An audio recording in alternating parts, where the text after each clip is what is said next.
agradeço ainda mais ao Dr. Fernando Blasco, tabelião de notas aqui do 30º Tabelionato de Notas de São Paulo, uma pessoa fenomenal, diretor do CNB, do Colégio Notarial do Brasil, na área de tecnologia, não é, Blasco? Tecnologia. Então, uma pessoa extremamente bem preparada para tratar dos assuntos inerentes a essa revolução que será o provimento 100, né? Que autoriza o provimento 100 da Corregedoria Nacional de Justiça, que autoriza a lavratura de atos no meio eletrônico. Então, são muitas questões que devem ser realizadas ao Dr. Fernando Blasco, né? Imagino eu. As questões do provimento 100, na questão da territorialidade, é uma questão que se discute bastante, considerando lá a redação do artigo 8º, salvo engano, da Lei 8935. É o artigo 8º ou artigo 9º, Blasco? Agora eu não lembro. São os dois. A discussão é justamente porque um fala uma coisa e o outro falaria outra. Então, a gente tem que lembrar, né, que a Lei 8935 de 94, que é a lei estrutural da atividade notarial registral, ela traz lá uma regra específica, trazendo uma limitação ao notário, ao tabelião de notas, de um limite territorial municipal para a prática dos seus atos, dando ao usuário uma permissão para ele fazer no tabelionato de notas que ele deseja, né? Então, o cliente, o usuário do serviço, tem amplitude na escolha do seu tabelião de notas de confiança. Por outro lado, nós teríamos uma limitação territorial do notário na prática desses atos. Então, o notário não pode sair do território, porém o cliente pode ir no território. Porém, agora com o provimento 100, a gente tem a discussão do meio eletrônico.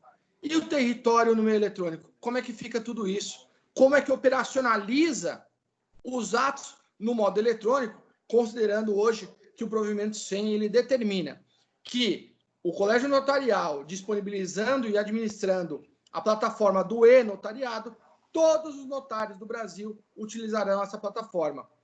Vamos lembrar que todos os outros provimentos dos estados foram expressamente revogados pelo artigo 34 do provimento 100 da Corregedoria Nacional de Justiça. Sem mais delongas, mais uma vez agradeço ao meu grande amigo Fernando Blasco pela generosidade dele, mais uma vez, tratar desse assunto. Eu sei que ele está sendo chamado para falar sobre esse assunto em vários lugares, e aí eu passo a palavra ao Dr. Fernando Blasco para suas considerações. Muito obrigado, Blasco, mais uma vez pela presença, pelo prazer de estar contigo nessa palestra. Imagina, eu que agradeço, muito obrigado, Kiko. Boa noite a todos. Bom, a gente vai falar um pouquinho, então, sobre o provimento 100. Então, só fazer uma contextualização da entrada em vigor dele, que vai ser muito importante quando a gente for discutir alguns temas que são justamente temas que dão mais discussão, né? Bom, os atos eletrônicos, os atos notariais em meio eletrônico, eles já vêm sendo debatidos há bastante tempo. Esse processo mesmo, o processo do qual se originou o provimento 100, ele é um processo que iniciou em 2017. O que acontecia... Só um momento, por favor, que eu vou fechar uma porta. Por favor, que só que está fazendo barulho aqui. O que acontecia é que, quando teve a primeira sugestão de minuta do notariado, lá em 2017, não havia, de certa forma, uma baliza em relação às alterações das premissas notariais que eram necessárias. E qual que era a alteração de premissa mais importante? Ora, a principal atividade que o notário exerce, né, que justifica o seu papel, é a efetiva intervenção na formalização do negócio. Para isso, você tem que entrar no meio da manifestação de vontade. Então, se a pessoa está falando que quer uma coisa que é outra, o notário tem condições de entender e conduzir a manifestação da vontade. No meio eletrônico, o que a gente vinha tendo até então era uma compreensão muito padronizada de que, olha, o ato eletrônico é aquele ato que a gente já vê que assina com ICP, com certificado de ICP Brasil e é aquilo. E a grande questão que tinha, olha, mas assim, eu não sei nem quem está usando certificado digital, não sei se a pessoa, se ela emprestou para alguém, se esse certificado, ela realmente leu o documento. Tem até uma questão de, quando a gente está no meio físico, a gente sempre sabe o que a gente está assinando, né? Via de regra, as pessoas já estão familiarizadas que, olha, se tem um papel em branco, eu não vou assinar um papel em branco, mas tem um papel preenchido, eu vou assinar ele com a minha caneta e eu vejo que eu estou assinando. No meio eletrônico, existe a intermediação sempre de um software. Então, quando você assina um documento, você tem que confiar que o software está assinando o que você vê. Então, até quando você vai falar peticionar uma petição nesse site, se você carregar errado o arquivo, vai assinar errado. Se eventualmente você carregar certo, mas o arquivo fizer, o programador fez algum erro, ele vincula um outro site, um outro arquivo, você vai acabar assinando uma coisa errada. Então, existe uma série de discussões que não se viam muito tendo no meio, nessa transferência do meio físico para o eletrônico. Então, assim, o provimento ele já tinha sido uma proposta, mas ela estava meio parada porque realmente os próprios notários não tinham uma tranquilidade teórica para gerir esse tema. Quando veio, impressionante que em uma semana a gente viu uma pacificação nos grupos de notários que jamais foi vista em qualquer outro tema.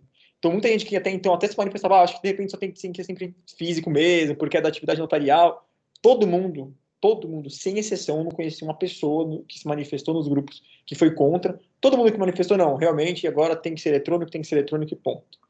E nisso, uma tecnologia muito simples que despontou e que a gente tem realmente uma alteração da cultura jurídica, sem dúvidas, no ordenamento prático como um todo e provavelmente em grande parte do mundo, que é a função de uma videoconferência.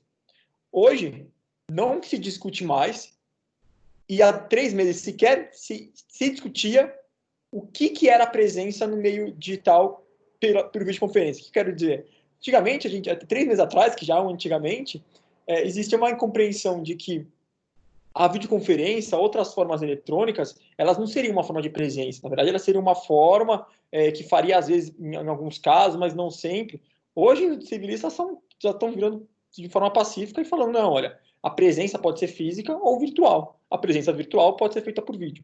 Ponto. Isso foi realmente uma alteração de paradigma. Isso foi muito importante. Isso o notariado, o provimento acabou adotando. Então, assim, realmente a Covid foi muito importante para o notariado, que quando teve a pandemia, que aí teve uma nova sugestão de minuta e diversas regras que não estavam muito discutidas, que são sobretudo a questão de como formalizar o ato, né? Qual que é a importância de um vídeo, qual que é a importância da assinatura, isso ficou muito claro.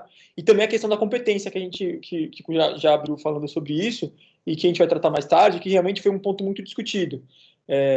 Porque se não poderia ter tido uma limitação maior do que aparenta ter.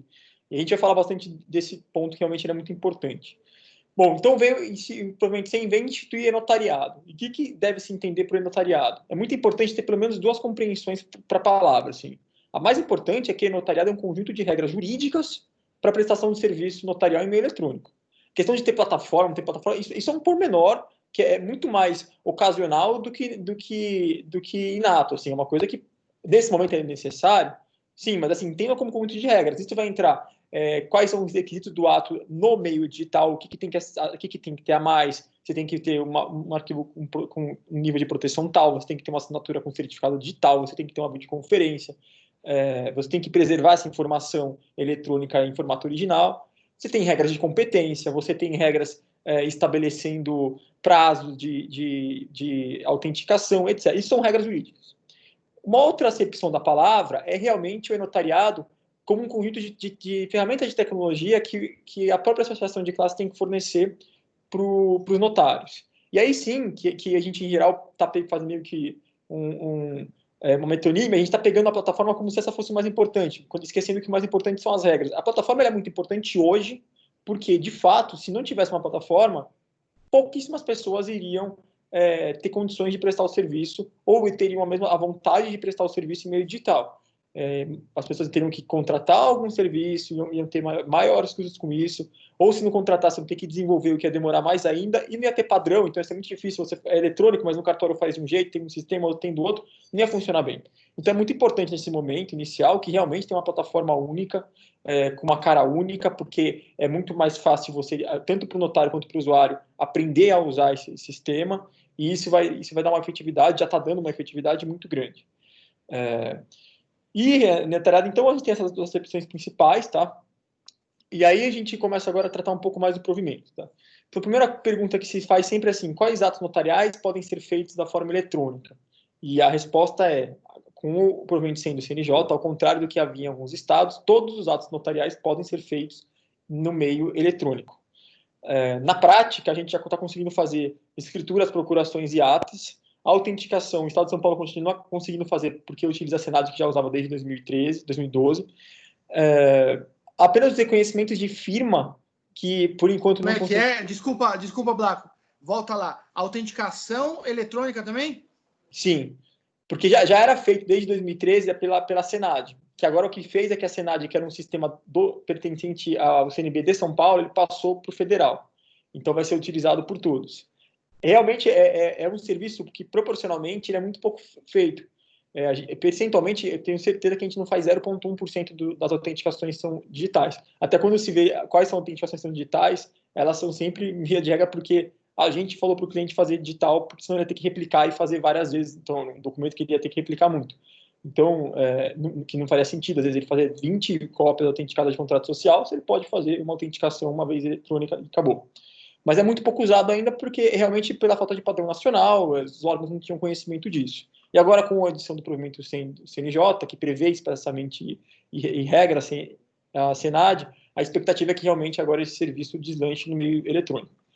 O reconhecimento de firma é o único serviço que que não apresenta ainda um módulo para ser praticado. E a gente precisa explicar isso com uma certa calma. Assim. No Brasil, existem dois tipos de reconhecimento de firma. Reconhecimento de firma por autenticidade e ou por semelhança. O mundo conhece o reconhecimento por autenticidade. O que é isso? O reconhecimento por autenticidade, uma pessoa física precisa fazer presente um notário para atestar que essa pessoa, naquela data viva, esteve lá, assinou o documento na frente dele, e ele vai reconhecer a firma, que a grande importância desse reconhecimento é para atestar o fato da posição da assinatura no documento. O notário não vai tutelar o que é o documento, mas ele vai atestar o fato da posição da assinatura. Já no reconhecimento por semelhança, que é uma criação brasileira, aliás, os serviços notariais típicos, o único serviço que realmente é uma criação brasileira, talvez seja o reconhecimento de firma por semelhança, tá? Ele funcionou, acredito eu, muito bem, né? Foi uma criação provavelmente da prática mesmo, porque foi uma forma de dar maior saída dessa demanda que tinha para viabilizar que vários serviços, vários reconhecimentos fossem feitos. Imagina diretores de empresas 40 anos atrás que tivessem que assinar diversos contratos, se eles tivessem que ficar comparecendo frente ao notário cada vez que fosse, ainda mais num país conhecido por fraude, que sempre tentou tutelar isso, ficava inviável. Então, eu não sei o que veio antes, se foi tabelião que fez reconhecimento de firma que era para ser por autenticidade, mas sem enviar a pessoa, ou se criaram a regra primeiro. Aí cada um vai achar o que tiver que achar. Mas vamos acreditar que foi a norma. Mas o fato é que foi feita uma criação e ela funcionou muito bem, né? Até porque por que faz tanto reconhecimento de firma, tanta coisa no cartório? Porque realmente foi um produto fantástico para a época em que ele surgiu. Ele resolveu muita situação.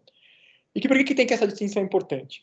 Olha, no reconhecimento por autenticidade, como que importa eu atestar a presença da pessoa assinando o documento, ele é extremamente compatível com a lógica que a gente já está utilizando para a escritura, no sentido de ter uma videoconferência e verificar a assinatura no documento. Tem um problema prático que eu preciso saber o que a pessoa está assinando para poder e criar um vínculo do reconhecimento de firma com esse documento. Então, se a pessoa estiver assinando um documento físico, não adianta eu falar que teve uma assinatura num documento físico, porque vai estar associado. Ela vai levar o que? Ela vai levar um papel e vai ela grampear, não vai ter um selo, não vai ter nada colando. Então, provavelmente, nesse caso, o que vai ser criado é um padrão de conversão do documento físico em digital para criar um documento unicamente digital. Isso está sendo discutido, tá? O melhor modelo para fazer isso. E também, né, por reconhecimento de autenticidade, como ele tem algumas hipóteses em que eles são obrigatórios. Então, basicamente tem duas só, né? Que é para transferência de veículos e para autorização de viagens de menores. Na verdade, isso foi na autorização de viagens de filhos desacompanhados, dos pais, teve uma previsão exigindo brevemente pelo CNJ, exigia que fosse por autenticidade e depois relaxou para ser também ou por semelhança. No meio eletrônico, veio agora o provimento 103 e a forma que ele é prevista, a gente está interpretando que vai ser por reconhecimento sempre por autenticidade, que realmente agora dava para entender por semelhança, porque é impraticável, mas agora não é, né? A pessoa do celular mesmo, ela faz a vídeo e acabou. Então, a gente acredita que vai ser desse modo. E o certificado de transferência de veículos também. Desculpa, o provimento 113 ele vai tratar da autorização de viagem de menor de modo eletrônico. Exato. Que vira um módulo, mais um módulo que é de um serviço prestado lá dentro. Okay. Então, provavelmente a gente vai ter um módulo para esse tipo de reconhecimento de autenticidade, que é do menor desacompanhado. Por quê? Porque aí os próprios juízes podem acessar isso, acaba esse tráfego de documento, confusão, fica um sistema muito fácil. As transferências de veículos também devem ter um módulo próprio, porque também fica muito mais fácil, não vai ter mais que ficar indo, né, no Detran, a gente envia isso direto para eles. E vai ter provavelmente um módulo aberto, né, para os documentos em geral que tem reconhecimento por autenticidade. Quando a gente vai para o reconhecimento por semelhança, aí é uma questão tecnológica. Veja, se a gente pensar como que funciona o reconhecimento de firma por semelhança no mundo do papel. O usuário vai, assina um documento, ele mesmo com a caneta dele, não importa se é Monbleu, se é BIC, ele assina o documento. Aí ele manda para um cartório, e aí o cartório analisa e vai fazer uma comparação da imagem que está no documento com a imagem que ele tem arquivada no nosso servidor de assinatura e vai falar se tem semelhança ou não. Ora, no meio digital, dependendo do modo que eu ajeitar, né, que eu adotar, não é necessário isso. Por exemplo, se a gente permitir que o usuário assine com certificado notarial, no momento que assinar o certificado notarial, é de imediato conferível por qualquer usuário que esse documento foi assinado pela pessoa, porque o certificado vai estar lá, que é notarizado, já vai ter um notário falando que o certificado pertence a tal pessoa. Então, vai ter uma discussão do modelo de negócio. Essa é uma discussão que eu não acho que vai demorar muito tempo, mas assim, vai demorar um pouco mais de debate, porque ela altera um pouco mais o modo de funcionamento. Então, até precificação. Eu não tenho por que eu cobrar R$5 ou R$15 no reconhecimento de firma que vai ser feito, nem vai ser reconhecimento de firma propriamente, né? Mas não tem sentido se vai ser pela assinatura, eu poder eventualmente cobrar centavos, porque realmente o trabalho que vai ter, ele vai ser um trabalho maior de cadastramento no começo, até para você poder eventualmente falar que tipo de documentos a pessoa pode assinar ou não com aquele certificado, mas depois o serviço, o trabalho vai ser menor. Então, vai ter que rever a questão de precificação, tá? Então, isso é uma coisa que está sendo muito pensado para tornar um sistema que seja atrativo para o usuário e funcional do ponto de vista de segurança jurídica. Mas então, fora o reconhecimento, todos os outros serviços já estão sendo feitos, tá? Dito isso, a gente precisa falar de uma coisa muito importante, que é o tal do certificado notarial, né? O que é o certificado notarial? O certificado notarial, que na verdade provavelmente chama de certificado digital notarizado, ele é muito similar ao que é o certificado digital do ICP Brasil. No seguinte sentido, se a gente for analisar o que é a assinatura física, a assinatura eletrônica, a gente vai ver que o direito, lato sensu, ele não regra a forma de assinatura, né? Ele fala de efeitos e tal, ele fala que tem que assinar, mas ele não regra como que se assina. Quando veio no digital, foi importante a MP 2200 de 2001 regrar o ICP Brasil para criar uma espécie de substitutivo de assinatura, porque quando você usa o certificado digital, você não sabe quem está assinando. Então, realmente foi necessário ter isso para poder criar um instrumento que valesse como se a assinatura fosse, quando, em verdade, a assinatura, tecnologicamente, ele não é, porque ele não prova a autoria direta. O que fez agora o ICP, o certificado notarial, perdão, ele foi, de certa forma, foi muito replicar esse modelo de aplicação. A meu ver, isso se deu muito por uma questão prática. As pessoas, elas lidam melhor com o que estão acostumadas. O notário poderia, por exemplo, ter ido avante e falado, não, vamos regrar que a assinatura se dá por voz, a gente vai ter um software que a gente vai cadastrar a voz do usuário, depois ele vai assinar, vai virar... seria uma coisa muito mais moderna, muito mais prática, poderia ser por falas, por gestos, o que fosse. Mas aí viraria uma discussão tecnológica que não é o foco do notário, porque o notário ele não é um agente de tecnologia, ele é um agente de tutela jurídica. Então, é importante quando você adota um modelo já conhecido, que hoje já é velho, tem 20 anos, porque você evita as discussões que poderiam ter, porque é um modelo que já está consagrado. Então, as pessoas sabem como aceitar um certificado. Mas, dito isso, então, é por isso que é muito parecido, tá? E é muito parecido por quê? Porque, realmente, a forma de desenvolvimento até é muito similar. O que muda do certificado, então, notarial para o certificado do CP Brasil? Bom, primeiro, que, como dito, o certificado notarial ele é emitido por um notário. Então, ele não, até a forma de programação dele não precisa obedecer necessariamente os padrões do CP Brasil, embora sempre vá se observar os melhores padrões técnicos. Segundo, o certificado notarial ele é gratuito, a emissão dele é gratuita. O certificado do ICP Brasil, um dos principais problemas que tinha para adesão dele pelo mercado era o custo dele, ele é muito caro. Então, você pensar que muitas vezes as pessoas vão fazer uma assinatura no cartório uma vez no ano, uma vez a cada 5 anos ou uma vez na vida, e mesmo assinar um contrato extremamente jurídico, né, assinado, e a pessoa vai assinar pouquíssimos contratos na vida, ela tem que pegar um certo dia, gastar R$300, R$400 no certificado, se afastava o usuário. E falava, não, eu vou assinar com a caneta. Ponto, vou até o cartório, era mais barato.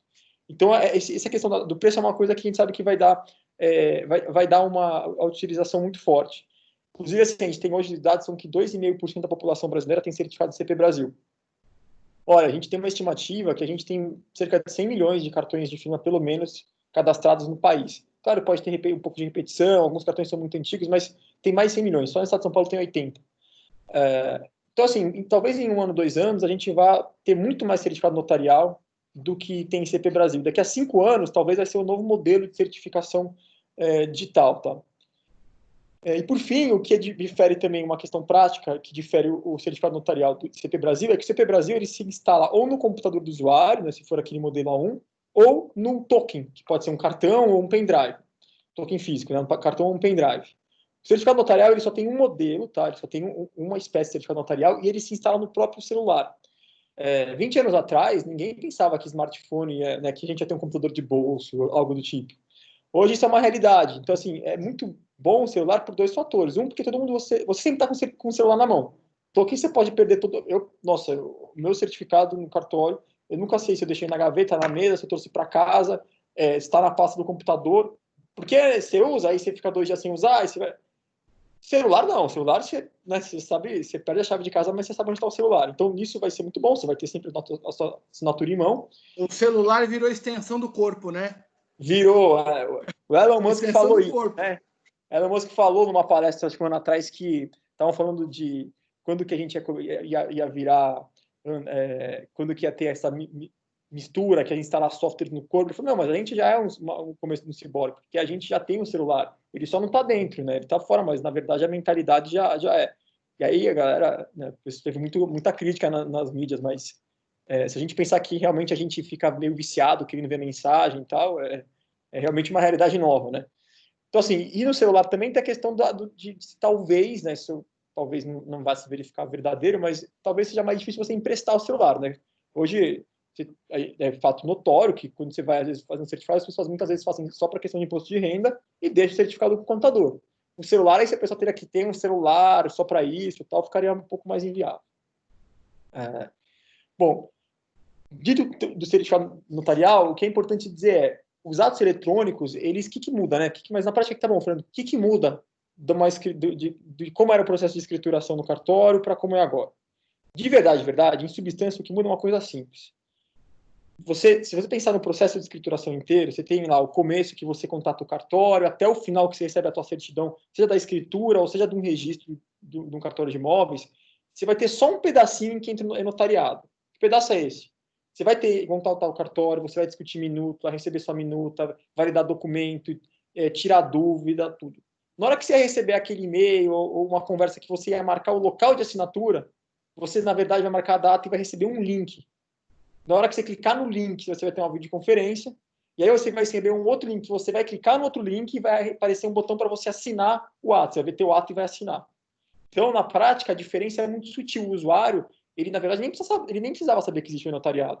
Porque, na verdade, quem tem que saber, isso é uma plataforma, na verdade, muito antes do notário do que do usuário. Tanto que muita pergunta faz, como é que eu acesso o notariado? Você fala, não, você não acessa o notariado. Via de regra, o notariado que vai te acessar, porque o cartório que vai ter que fazer isso, você vai receber um link. Então, você não tem que sentir né, que existe isso. Então, teu trato com o cartório não precisa mudar por causa disso. Aqui vale uma observação que, nesses serviços que não são complexos, que basicamente uma autenticação e reconhecimento de firma, a meu ver, faz muito sentido nesse caso, aí eventualmente uma alteração do modelo de negócio mesmo. Por quê?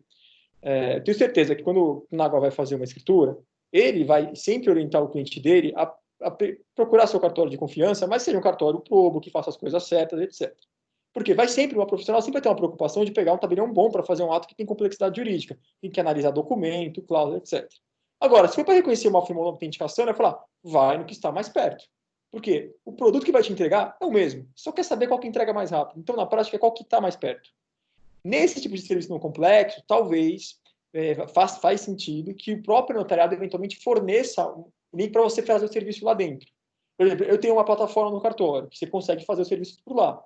Mas um serviço não complexo, não tem uma vantagem de verdade da pessoa utilizar a plataforma, usar a plataforma da outra, ou ir no cartório, porque o serviço que está prestando é o mesmo. Na verdade, os serviços não complexos eles estão no notário muito mais pela necessidade de ter centralização de um agente prestando esse serviço para ter fiscalização e controle, do que pela função notarial, né, que realmente existe na tutela dos negócios. Então, talvez, isso é uma discussão que está nascendo, mas talvez agora no meio digital, se faça realmente uma distinção dos serviços notariais, dos serviços que realmente são complexos, tem tutela jurídica, dos serviços que eles são feitos pelo notário, mas que a tutela é diferente, tá? Mas, via de regra, por enquanto, a gente está nessa roda ainda que eu falei antes, que, na verdade, o notariado, você nem percebe que você está usando ele, vai receber um link para usar. E aí, o que muda também é que, depois que você assinou o ato eletrônico, o cartório, o que ele vai finalizar, ele vai finalizar uma escritura e ele vai te mandar uma certidão, que também é da mesma forma que ele mandava antes. Se ele mandava uma certidão eletrônica, ele vai mandar eletrônica. Se mandava física, ele vai mandar física. Isso também não vai mudar, tá? Até uma coisa importante é que, por hora, nem foi regrado ainda o livro eletrônico. O que quer dizer isso?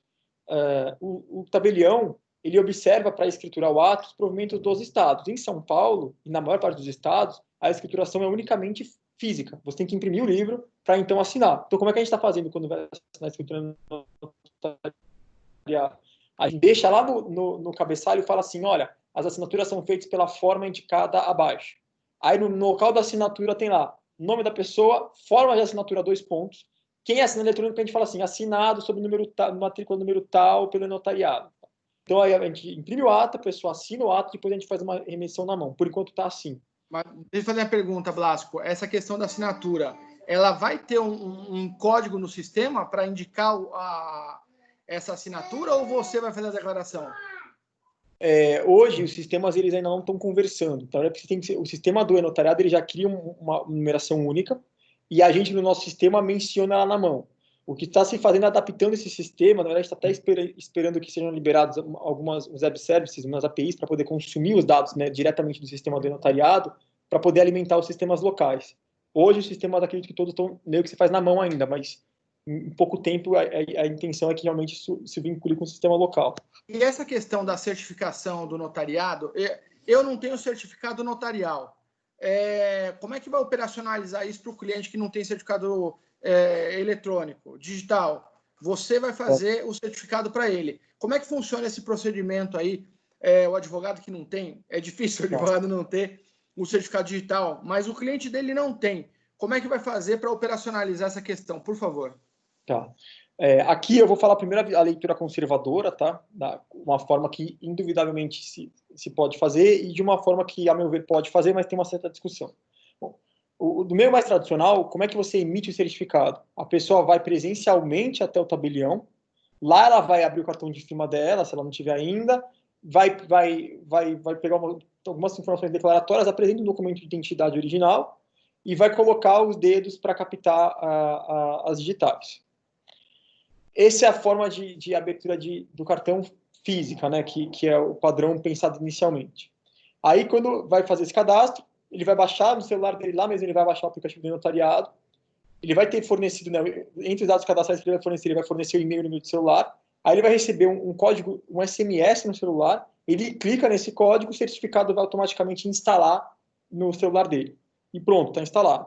Para usar depois, ele vai ter que simplesmente abrir o aplicativo, vai ter lá, usar a assinatura, né? Ele vai clicar lá em assinar. Se ele estiver utilizando na web, para assinar uma coisa na web, o que ele vai fazer? No navegador web, ele vai abrir um plugzinho que vai ter, igual tem no Chrome, que tem no cantinho aqueles plugzinhos, vai ter um lá que é para assinar. Na hora que ele clica, aparece uma tela de QR Code, igual que tem no WhatsApp web, ele pareia e o certificado dele vai estar lá. Aí sempre que ele quiser assinar um documento lá, clica em assinar, vem uma mensagem no celular dele. Calma.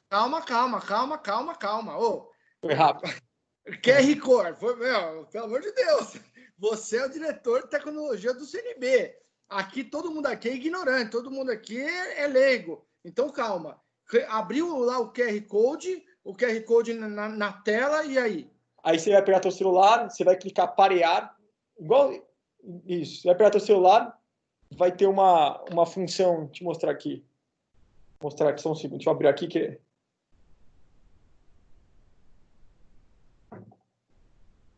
Você vai aqui no teu celular. Blasco. Aqui é academia, pô. Você tem que ensinar. Tem uma aqui, ó, eu usar no computador. Aí igualzinho do WhatsApp, tá vendo? É igualzinho. Igual do WhatsApp. Aí você vai clicar mais.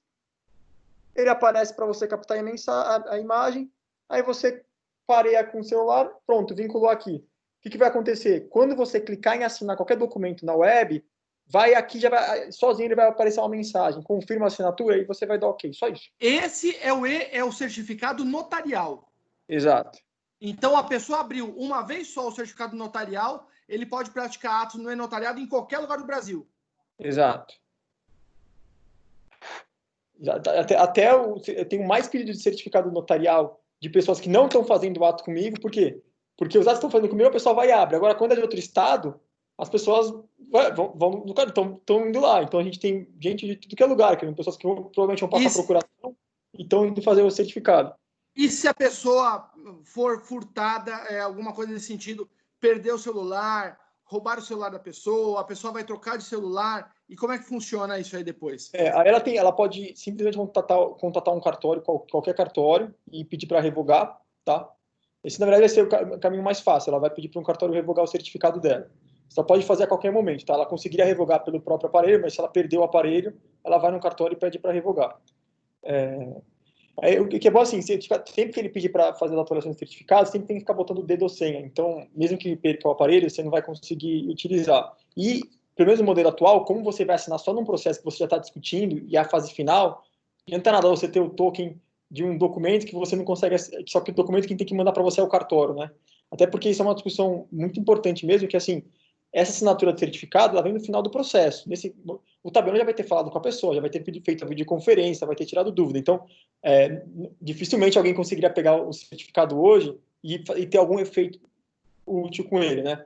Claro, quando a gente está naquela questão que a gente está falando de reconhecimento de firma ser substituído pela assinatura por certificado, aí tudo bem, entraria no mesmo cenário que a gente tem hoje para o certificado do ICP Brasil. Bom, um aspecto importante também de se mencionar, que isso é uma grande alteração de paradigma e vai dar muita maior segurança e velocidade para os atos, é que foi finalmente criado um compartilhamento de documentos entre os cartórios. O principal deles é o cartão de firma e o documento de identidade validado no cartório. A partir de agora, os cartórios são obrigados a trocar informações entre si. Então, a gente vai fazer um ato, a gente pode pegar o cartão de firma de outro cartório. Hoje ainda não tem um sistema para que os tabeliões enviem isso via sistema.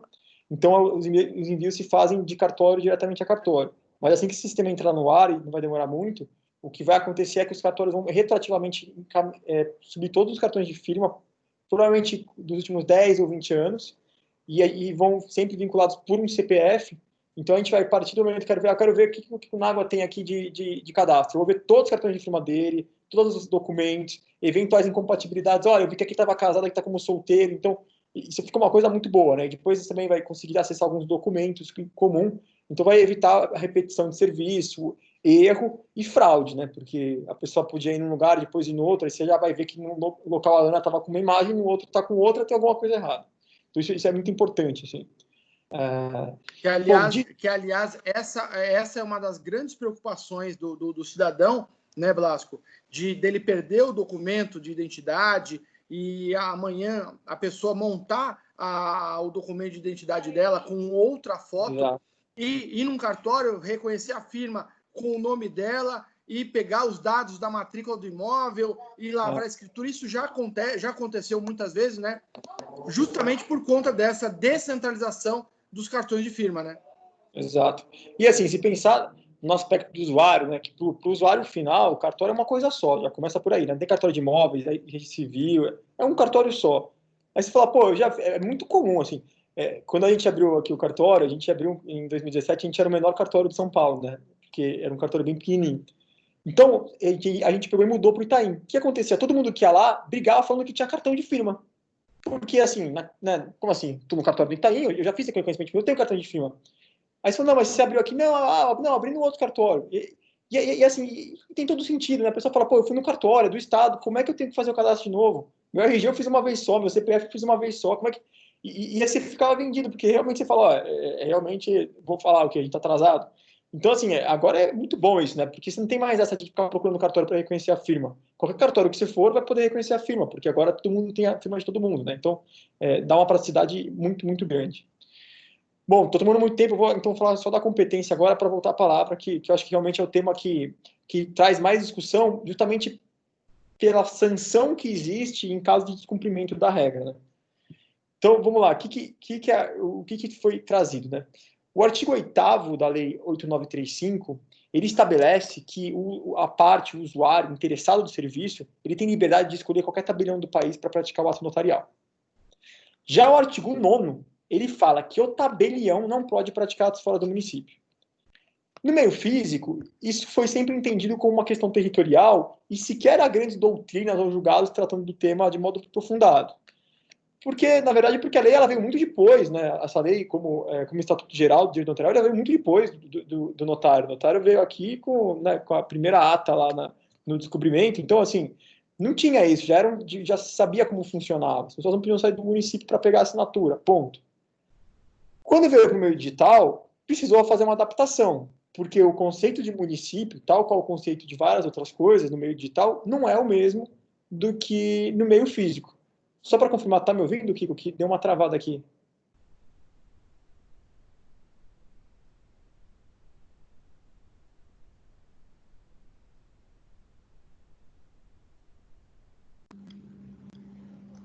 Oi, pessoal, voltou aqui? Blasco, pode prosseguir. Você tá normal. É ele que tá travado aqui com o Naga. Agora ele voltou, peraí. Agora podemos continuar. Ok.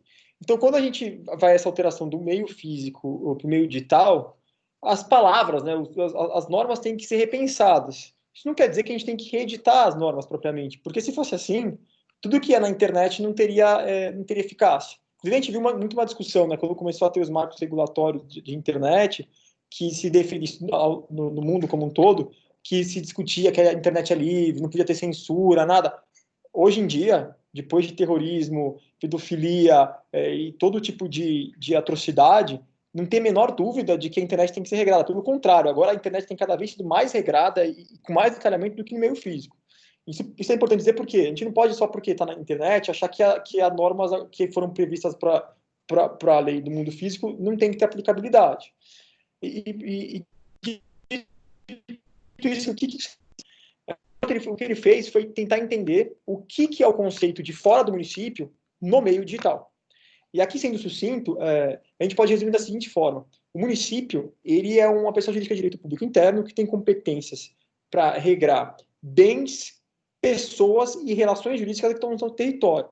A lei não fala que o tabelião pratica os atos do território do município. Ela fala que não pode ser, que são atos do município. Então, o que o CNJ fez foi criar vínculos com o município. E aí vem as regras de competência, que elas são basicamente a seguinte. No artigo 19, no caput, ele traz a regra quando envolve imóvel. Ele fala assim, olha, envolvendo imóvel, a competência é ou do tabelião que está no município do imóvel, ou, facultativamente, do tabelião que está no município do domicílio do adquirente. Aí vai ter uma discussão, porque o parágrafo 2º do artigo, ele fala que, estando o domicílio do adquirente no mesmo estado da federação em que está o imóvel, é livre a escolha de qualquer tabelião da unidade federativa. E as pessoas começaram a falar, putz, então se eu tiver um imóvel em Ribeirão Preto, as partes que estiverem em Ribeirão Preto, eu posso fazer em qualquer cartório do estado de São Paulo. A interpretação correta, a meu ver, não é essa. Eu tenho muita convicção que, de alguma forma, isso vai ser melhor explanado, seja por corregedorias locais, por procedimentos autônomos ou por qualquer norma. Por quê? Na leitura que se faz, o CNJ precisa regrar o município. E é evidente que o município está contido no estado, mas não o oposto. Né? No estado não pode estar contido no município. Um tabelião com uma competência municipal não tem autorização legal para praticar atos que transbordam o município.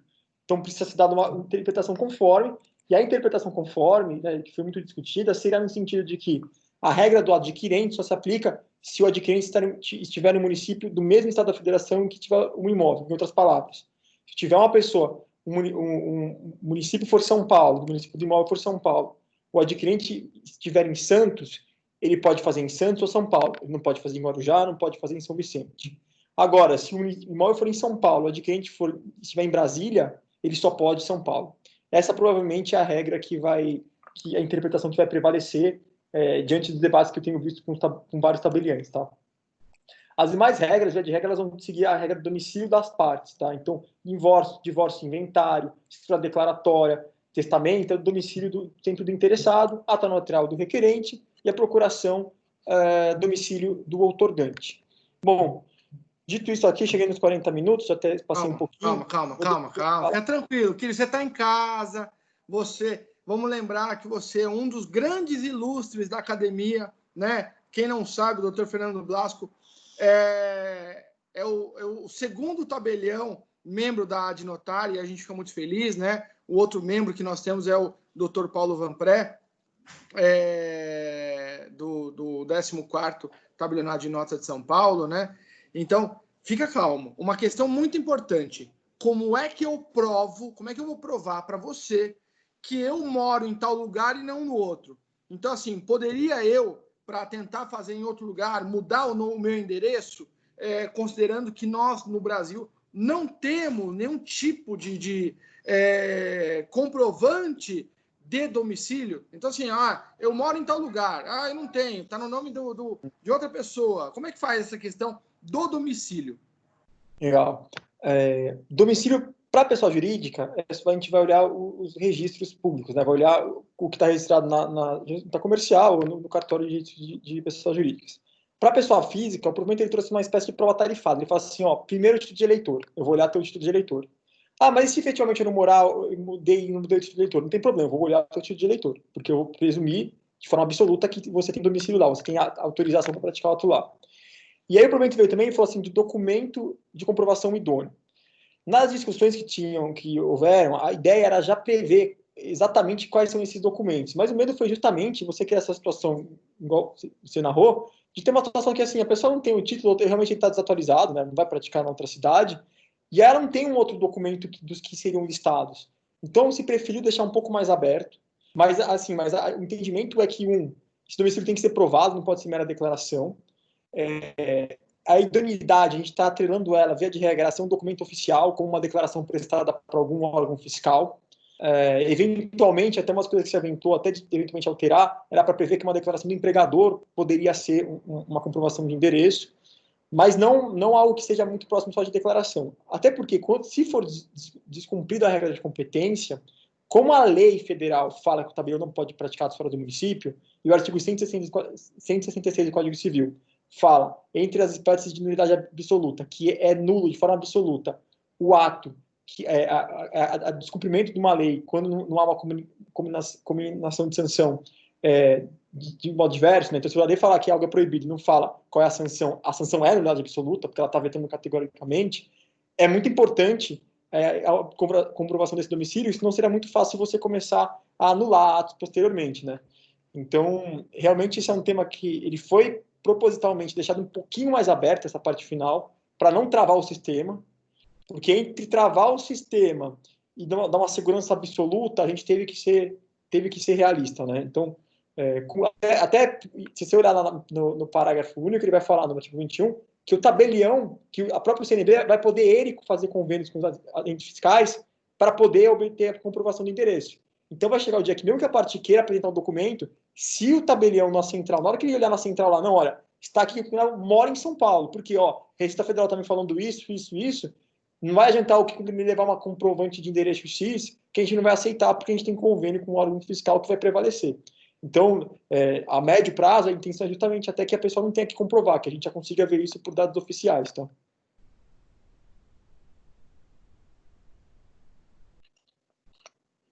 Bom, meu caro, mais uma vez agradeço imensamente esse momento de você nos ensinar aí algumas questões fundamentais, como a questão do certificado notarial, né? Muita gente tem curiosidade sobre esse assunto. A ideia é de começar a realmente fazer isso, né? Eu já fiz a minha primeira escritura eletrônica, mas antes do provimento 100, né? E a grande dificuldade, Blasco, não foi o ajuste com o cliente. Meu cliente está nos Estados Unidos. O ajuste foi o momento da assinatura, né? Foi a grande dificuldade, o momento da assinatura. Foi na hora que ele quis reconhecer o certificado digital dele e não reconhecia o certificado. Então, assim, a gente demorou muito para poder realizar realmente a assinatura digital. Agora vem uma pergunta muito importante, uma pergunta que não quer calar. Vamos lembrar, o artigo 52 da Lei 8935 de 94 traz uma permissão da prática de atos notariais pelos oficiais de registro civil das pessoas naturais, né? Então, quando entrou em vigor a Lei 8.935 de 94, essa lei de transição, o registrador civil que praticava atos notariais, ele permanecia com essa atribuição. E no estado de São Paulo, nós temos muitos registradores civis, né, puros, que eles praticam atos notariais, procuração, autenticação, reconhecimento de firma. E quando a gente fala de procuração, é um ato notarial protocolar de extrema relevância. Como é que fica essa questão da procuração com o e-notariado? Os oficiais de registro civil terão acesso à plataforma do e-notariado? Como é que está essa conversa entre notários e oficiais de registro das pessoas naturais? Não, perfeito, perfeito. Sim, eles estão tendo acesso, começou a ter acesso para a prática de procurações. Então, eles vão poder acessar a notária para fazer procuração e para fazer os reconhecimentos de firma e autenticações. Agora, o que eles não vão poder fazer né, não vai ter acesso aos modos de escritura, ata notarial e a própria emissão do certificado em si, por serem atribuições estritamente notariais. Claro, a gente tem, eu acho que 60%, 70% dos registradores civis do Estado de São Paulo acumulam a função de tabelião de notas. Aí ele é tabelião de notas, ele vai fazer tudo. Mas esses cartórios estão, sobretudo na capital de São Paulo, em algumas cidades grandes, que são minoria, né, mas que tem RCPN puro, aí eles só vão conseguir fazer a procuração, reconhecimento e autenticação. Mas calma lá.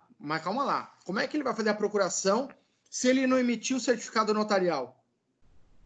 O usuário vai, porque o certificado notarial ele pode ser emitido por qualquer cartório de nota de forma gratuita. Ok. Então, o que ele vai fazer, ele vai ter que falar, tal qual o ICP Brasil, né? Se ele não emitir, ele pede para um usuário, teria que pedir para um usuário numa CEPSAI, em algum lugar fazer. O certificado notarial é a mesma coisa. Ele vai para o cartório de notas, o cartório de notas não vai cobrar nada porque o certificado é gratuito e emite, aí faz. Hoje, o certificado ainda parece um obstáculo porque as pessoas não têm, mas assim, a gente sabe que em pouco tempo as pessoas logo que vão fazer um cartão de firma, sempre for emitindo certificado, é normal que todo usuário, na hora que falar tem o cartão de firma, ele vai falar tem o certificado. Então, vai acabar que a longo prazo isso não vai ser um fator que deva causar algum estresse.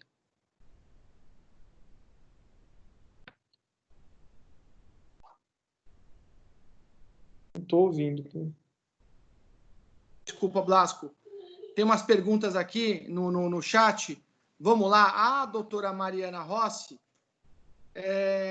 pergunta: há possibilidade de uma pessoa que está fora do Brasil conseguir obter o certificado do e-notariado? Né?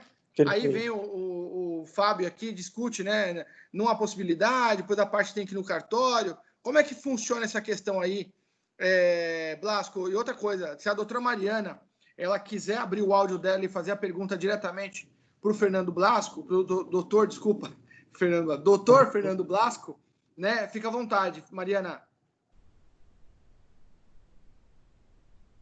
Boa tarde para todo mundo. Estão me ouvindo? A doutora Mariana Rossi, Blasco, foi a advogada que fez, né, a palestra nossa de inventário. Você assistiu? Ou você não conseguiu assistir? Vou ser sincero que eu não consegui assistir. Assim. Então vai ter uma próxima, que elas já estão agendando, que foi um sucesso, viu? Então elas já estão agendando uma próxima palestra aí para discutir, e aí você, evidentemente, está convidado para entrar nesse debate. Mari, com você aí. Então, seria essa pergunta de uma pessoa que está fora do Brasil, se ele consegue emitir o certificado pelo notariado, e se tem a possibilidade de alguém aqui também, no Brasil, conseguir emitir sem ter que ir até o tabelião. Perfeito. Então, essa questão até eu ia comentar, eu esqueci. Então, foi bom ter trazido à tona, porque é uma das mais importantes. O que acontece? Vamos pensar uma situação prática. Conheço que com água de longa data, ele já fez diversos atos notariais, tem o cartão de firma deles, tem o cadastro dele, tem tudo que precisa dele, e-mail, celular. Inclusive, o provavelmente, quando ele fala de biometria, primeiro que ele fala que é facultado, e ele não fala que tem que ser o dedo, tá? Então, poderia ser a imagem facial, que até é o modelo que está sendo mais utilizado. E também, os coletores não precisam mais ser físicos, né? Tem muitos coletores que eles são com a câmera mesmo do celular, tira a foto e renderiza para 3D. Então, realmente, não tem necessidade técnica ou estritamente jurídica de ser presencialmente físico. E não tem nem sentido. Se o que eu fosse para fazer, eu obrigasse que ele vá no cartório, ele vai lá para tomar café, eu não vou nem pedir o documento dele e vou emitir o certificado. Assim, é uma coisa que não faz menor sentido. E a questão é que normativamente também não faz. Por quê?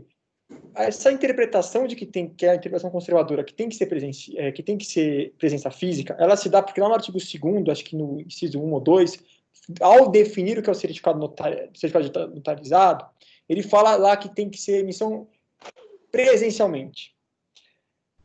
O problema, por que está assim? Está assim porque essa é a redação original. Quando teve a discussão da minuta para as alterações, foram feitas vários pedidos de alterações que foram colocados em substância, quase todos. Se passou despercebido isso. Ninguém pensou que isso poderia dar uma interpretação como está sendo dada. E por que parece inócua essa previsão? Por 2 motivos. Primeiro, a grande baliza do ato notarial eletrônico para o provimento 100 é a percepção de que a presença pode se dar de modo remoto. E por isso que eu posso fazer uma videoconferência para captar a manifestação de vontade. Ora, se para fazer o ato principal, que é o ato notarial típico, que é um testamento, um divórcio, uma união estável, né? Eu posso fazer videoconferência, não tem o menor sentido para um ato que muitas vezes é de mero cadastro, eu ter que falar para você para o cartório. E implicitamente, né, pensando só numa análise sistemática do provimento, a conta não fecha, porque, olha, se eu estou falando que pode ser videoconferência, que o sistema notarial funciona com isso, eu não posso querer lá que presencialmente é uma presença no âmbito físico. Poderia sim ser uma presença realmente digital, por vídeo. Por quê? Senão eu poderia realmente emitir o cartão público na água, porque ele mandou no WhatsApp, me emite o certificado, eu falo, ok, eu vou lá, vejo meus arquivos e emito. Eu conseguiria fazer isso pelo sistema. Então, não, a minha leitura, que a meu ver é correta, é que presencialmente quer dizer que eu não posso emitir de ofício, porque senão eu poderia pegar realmente todos os meus cartões cadastrados no cartório e sair emitindo certificado sem ninguém pedir. A minha leitura é essa. E mais, o segundo ponto que mostra como é ilógica essa interpretação. Hoje a gente pode emitir certificados notariais, certificados ICP Brasil por meio de videoconferência. Então pense só, eu não posso fazer certificado notarial, mas eu posso fazer ICP Brasil. Aí eu vou, então, na verdade, eu vou assim, vou cobrar R$300 para a pessoa no cartório, é isso. Porque eu vou fazer o certificado de qualquer forma. Então não faz sentido, a conta não fecha. Então, assim, a meu ver, essa interpretação, ela, com o tempo, ela vai acabar sendo adotada, ou seja, que não precisa ir no cartório. Infelizmente, essa ainda não é a interpretação que parece que está prevalecendo no meio notarial mesmo, tá? Mas eu acredito que vai ter discussões, as pessoas vão começar a perceber que você está levando o usuário ao absurdo, que é gastar mais dinheiro. Agora, uma coisa que não se confunda, claro, se for um usuário novo, que eu nunca vi, não tem nenhum documento eletrônico nato, eu não consegui pegar cartão de firma dele de nenhum local, aí, nesse caso, pelo menos de imediato, dá para interpretar que realmente eu tenho que fazer uma validação original, porque não tenho nenhum momento do provimento que me autoriza a fazer a identificação das pessoas sem um extrato de originalidade de documento, de identificação. Então, talvez, nesse caso, eu poderia falar que sim, porque no ICP Brasil nem isso precisa. O ICP Brasil pode mandar, eu posso nunca ter visto a pessoa, ela me manda uma cópia simples do RG e você pode emitir certificado. Eu acho que por questões do provimento, né, provimento, nesse caso, ele até poderia ter essa leitura. Então, respondendo a pessoa que está no estrangeiro, se ela tiver um cartão de firma no Brasil ou uma CNH eletrônica, pronto, ela poderia sim emitir. Embora essa não seja a posição da associação notarial, tá, do CNB. Mas, a meu ver, eu não consigo negar. Na prática, se eu vou fazer ou não vou fazer, eu rezo para isso não aparecer. Se aparecer, a gente decide, porque eu espero que antes venha uma nova orientação, tá? Agora, na prática, que eu vou acabar falando para a pessoa fazer, vamos fazer ICP Brasil, que aí não tem discussão, Agora, em relação a não ter nenhum documento de cadastro, nada aí, talvez precise realmente de mais discussão ou eventualmente alteração para padronizar isso, tá? Mari, conseguiu? Resolveu? Ajudou alguma coisa? Ajudou bastante. Deu vontade de aparecer lá para pedir. Ele falou que tá rezando para não aparecer lá e pedir para abrir. A pessoa que não tá no Brasil. Não vamos colocar o Blasco na parede, pelo amor de Deus. Dá uma passagem de avião para ele. Doutor Fernando Blasco, tem pergunta aqui do doutor Heitor Freitas. Doutor Heitor, abre o áudio aí e vamos interagir diretamente com o nosso querido doutor Fernando Blasco, expositor de hoje, nosso querido tabelião de notas, do 30º tabelionário de notas Vamos lá. Boa noite, querido amigo Marcos, doutor Fernando, parabéns pela palestra. E eu tenho duas questões aqui. A primeira, vocês estão me ouvindo? Porque eu estou no trânsito aqui, estou dirigindo. Sim, estamos te ouvindo. Na verdade, eu não estou dirigindo, mentira, não conta para ninguém, eu estou do lado. Eu já ia falar, então já está infringindo lei de trânsito. Não, é a Laura que está dirigindo, eu estou do lado. Vamos lá. Tá bom. Primeiro, a gente já tinha antecipado à tarde, lá no grupo da AD Notária, a questão da territorialidade da ata notarial, né, para fins de uso capião. Como a gente compatibiliza a regra do 65, do provimento 65 de 2017 do CNJ, que fixou para todas as atas notariais, pelo menos seria uma interpretação genérica, a possibilidade de escolha do tabelião do local do imóvel, né? E agora surge pelo provimento 100 essa questão de você eleger o tabelião do local do imóvel, da constatação, ou do endereço dos requerentes, que pode ser outra cidade, né? Então, como a gente compatibilizaria essa questão, até mesmo porque você tem cidades que ainda tem muito entrave na lavratura da ata notarial no endereço do imóvel. Você tem um tabelião e a dificuldade é imensa, e de repente você pode, se não for constatação, você pode até eleger um tabelião mais acessível. E a segunda questão até conversando com uma tabeliã amiga, né, que lavra procurações em cidades que tem presídios, né, essa possibilidade da ata notarial totalmente por videoconferência nos presídios é muito importante, né?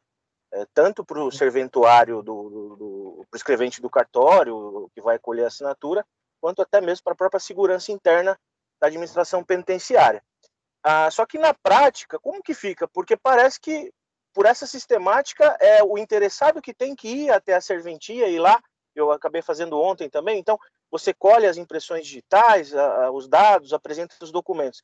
Existe por parte do Colégio Notarial algum convênio com a SAP para facilitar isso? Porque, na prática, eu penso que os detentos eles não vão poder se beneficiar disso.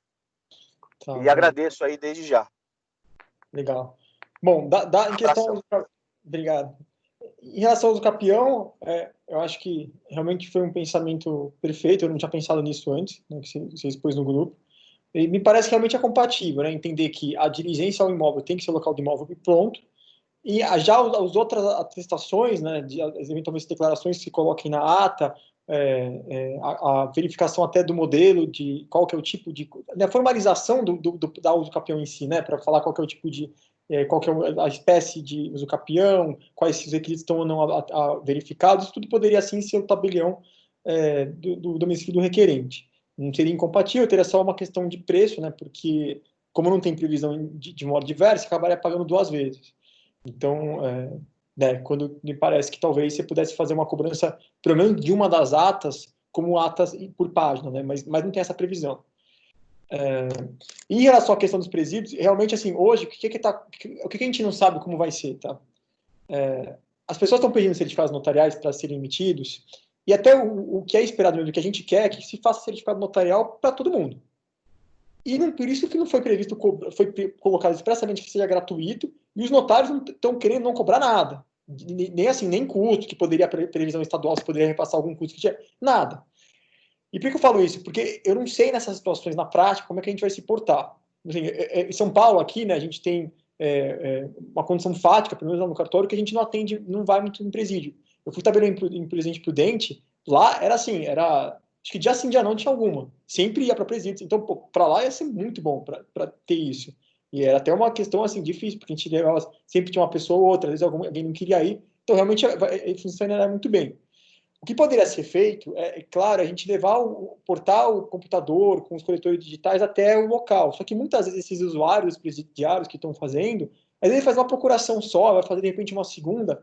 Então você tem que ir até o local para pegar a digital, não ia melhorar muito a coisa, né? Porque ele não vai fazer uma procuração por mês. O que você precisava realmente, como você falou, Heitor, é ter algum convênio para poder ter esses dados sem necessariamente ter que, em qualquer momento, ter contato físico no presídio, porque realmente aí você daria uma dinamicidade muito maior para o ato. O provimento 100, ele previu expressamente, tal qual na estreia do que vinha em 89, uma permissão da entidade de classe, ela sair fazendo convênio com as entidades para poder angariar dados de cadastro, etc. Então, eu te falo assim, eu não conheço hoje uma iniciativa nesse sentido, voltada a receber as coletas de impressão digital de presos, mas assim, eu achei muito inteligente, eu acho que é uma pauta que eu vou levar adiante, assim, uma sugestão, porque realmente pode ser uma coisa que venha a ser funcional, tá? Acho que a tua amiga, depois até se quiser dizer o nome dela, porque pode ser até ela uma pessoa para capitanear eventualmente isso, né? Porque nada melhor do que quem tem o interesse no dia a dia para ficar cobrando, né? Porque às vezes, muitas coisas que não acabam não andando, às vezes é porque cai no esquecimento de quem deveria fazer, né? Então, eu acho que é uma ideia boa, assim, isso daí pode virar eventualmente uma solução a mais. Heitor, respondido? Creio que sim, né? Opa, ótimo, obrigado, abraço. Um abraço. Meus caros, agradeço imensamente aí a presença de todos. Dr. Fernando Blasco, mais uma vez, 30º tabelião de nota de São Paulo, transformou o cartório dele num tabelionato referência no Brasil, todos sabem disso, né? Então, o cartório que ele falou que era pequeno em 2017, hoje é um cartório grande, não grande no sentido de tamanho de funcionários, mas em qualidade e de excelência, né? E a gente fica muito feliz de estar contigo, Blasco, trabalhando na Adnotare, discutindo temas relevantes do notariado, né? Espero que você